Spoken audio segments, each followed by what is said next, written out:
Hi guys, good morning. So it's morning, kakahatid lang natin sa mga tiyanak sa school. So ito, ang dami ko na naman natanggap guys na message na hindi na naman daw nila ma-withdraw yung mga beans na naipon nila. Ito kasi yung gustong withdraw ng host ko guys, yung $222 niya.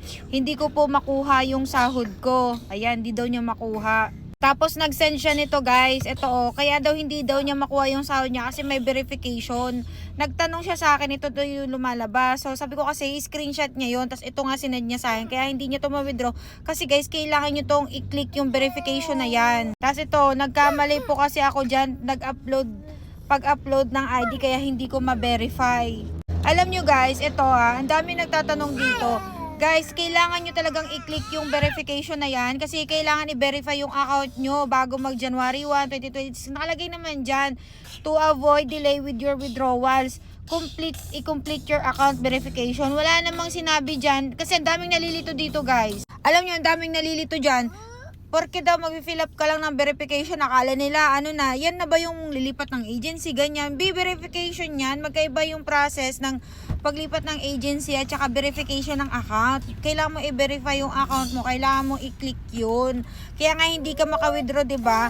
So, ginawan ko na lang din to ng video kasi November 5 and November 10 sahuran dito guys sa Bigo Live app.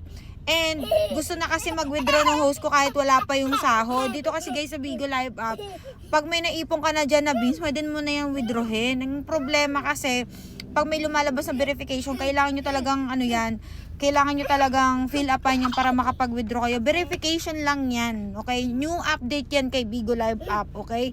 And sa mga nagtatanong dyan, kapag ba hindi daw sila nag-fill up ng verification na yan, pwede na ba daw silang lumipat ng agency?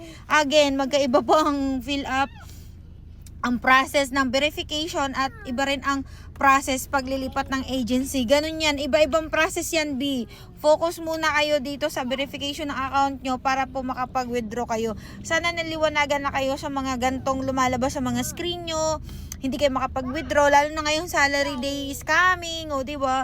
So, ayun lang, sana nakatulong yung video ko. And, sa mga kakilala nyo na hindi sila makapag-withdraw, ipaklik nyo na yan guys, verify nyo na yung account nyo. And, to know more about the apps, comment lang kayo sa mga video ko, gagawan ko yan ng content para maliwanag tayo dito sa mga bagay-bagay. And, kung wala ka pang agency, mag-apply kayo sa Good Deeds Agency kasi hiring ako. Naghahanap ako ng mga host ngayong November. Okay? PM nyo lang ako sa aking FB ng aking FB. Yun lang.